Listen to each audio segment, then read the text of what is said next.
Hey there, welcome to day 1189 of What You Up To Now. Sharon Horne-Ellstrom here, documenting my journey as I go from the offline world to the online world and sharing, the good, the bad, the ugly, the lessons learned, things that have worked out well for me, things that have not worked out at all, because there have been a lot of both, a combination of both. It's been since 2017 now that I've been exclusively online, but I'm doing some forages into the offline world again this year as part of a coaching program that I'm involved in.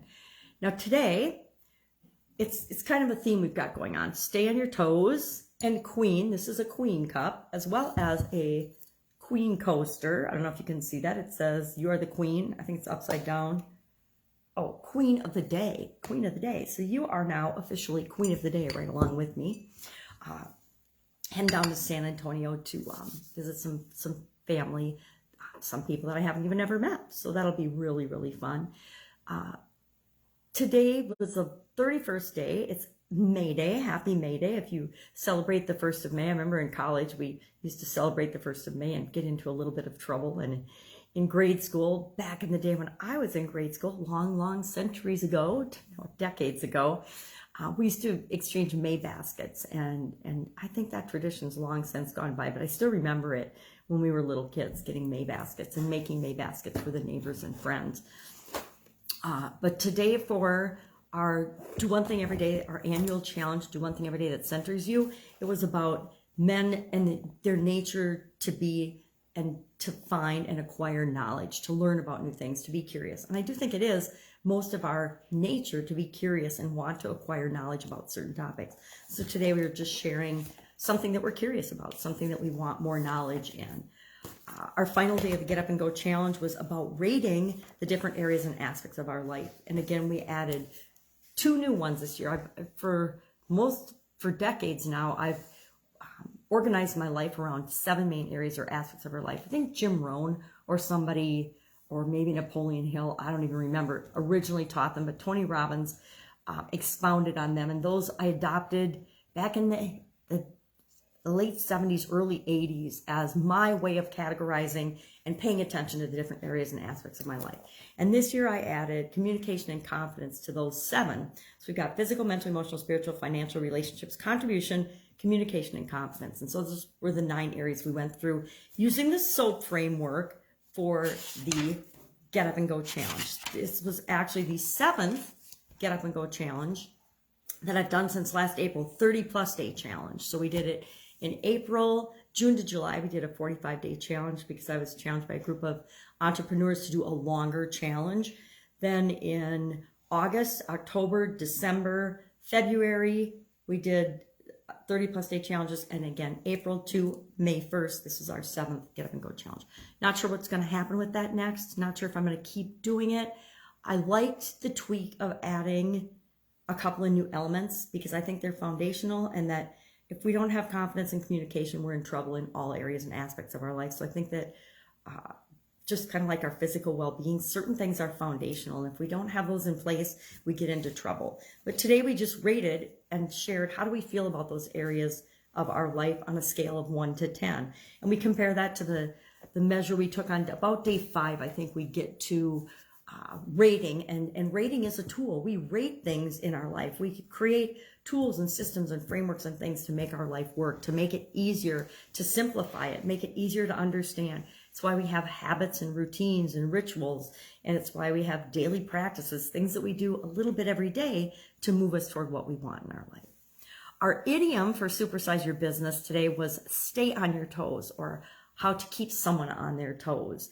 And like a lot of idioms lately, especially the newer business idioms, the history of it is a little cloudy. They're not sure. Historians have tried to figure out where exactly it came from, but they think it either came from the shipping industry in the 19th century, where sailors were held very accountable and punished if they did not strictly obey shipping laws and shipping rules and shipping regulations. They were actually forced to stand on the planks, the boards of the deck of the ship, on their toes as punishment if they disobeyed any of the shipping rules and things. And it sounds painful to me, so I think it was probably painful and uncomfortable. And it was a reminder to them to follow the guidelines, follow the rules, do what you're supposed to do in this particular industry. Could also have come from boxing, where boxers are often very close together, pounding each other in the face and head, and they're often on their toes, moving and weaving and bobbing and whatever it is that boxers do. So it could have come from either boxing or sailing, not sure. But irregardless, it's an interesting topic because it's very pertinent and very important to our businesses that we stay on our toes, that we stay alert, that we stay up to speed on what's going on in our industry. And I found a really funny article about 8 ways to keep your partner, I want to say your man because they were talking about men in it, on their toes. And they were pretty funny, but they were also applicable to the ways our customers keep us on our toes with respect to our businesses and how we serve them. And so I tweaked it a little bit to make that list. How do you stay on your toes as a business owner or a business person or as an employee or as anything else in any relationship in order to make sure you're serving the people that you're here to serve and doing the right thing for them. So that was kind of a fun one. Every once in a while, I get one that I can find a fun twist to, and that was sort of a fun twist today. So traveling over the next couple of weeks, we'll bob and weave just like a boxer, making sure I get my videos in. I'm not sure what time they'll appear, but I will show up because this is my way of documenting my journey as I'm going through my business life. And it helps me to keep a record of what I'm doing, what's working, what's not working. Get Up and Go Challenge has definitely been working for me. I love doing it. It's a way to give back. It helps me to get up and go and keep moving every day in some of the crazy, chaotic, nonsensical times that we're living in. And so I'm hoping that it helps other people as well, which is why I do it. So over the course of this travel period, I'll decide what's going to happen with that going forward. Again, I'm a little up in the air in it, given the other directions and the other projects I'm working on, but we'll see. I like doing it. It keeps me moving, and I can use it to apply to whatever projects I'm working on, just like the people that participate can use it to focus on the areas of their life that they want. I think the next time I might just do strictly business examples and a business example of each of the different areas and aspects of our life and how we apply this to our business and how it impacts our businesses. That's what I was thinking about the other day, and I'm thinking that that might be another fun twist for it, and I can do it and share it with the Supersize Your Business crew as well. All right, that's all I've got. Go out, have an awesome day. If I can help you in any way, ask in the comments below. Otherwise, I will be with you tomorrow. Bye. I'm going to drink some more of my Queen coffee.